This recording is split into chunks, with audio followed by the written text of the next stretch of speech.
This is the Lone Crater YouTube. We hope this video helps. In this video, I will show how to make vegetarian quiche without eggs. Preheat oven to 375 degrees F and blind bake a crust until lightly golden.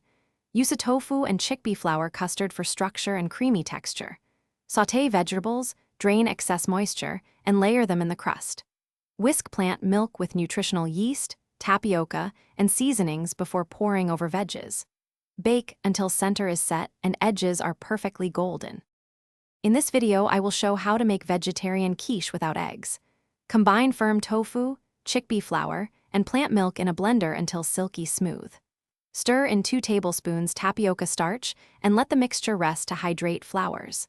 Add 1 tablespoon nutritional yeast, 1 teaspoon salt, and a pinch of turmeric for color and flavor. Taste and adjust seasoning before pouring the custard over your prepared vegetable filling.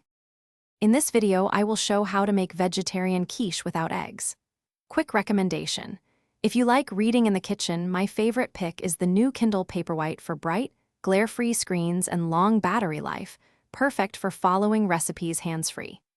If that sounds useful, check the description for the link and other deals. And if you found this helpful, please subscribe and like. Now let's get back to the video. In this video, I will show how to make vegetarian quiche without eggs. Cook vegetables separately to control moisture and texture, then cool them slightly. Press cooked veggies in a towel or sieve to remove extra liquid before filling the crust. Layer firmer vegetables first and scatter softer pieces on top for even baking. Pour the custard slowly to avoid displacing ingredients, then bake until the center holds and the top is lightly golden. Thanks for watching. Consider subscribing if we helped you.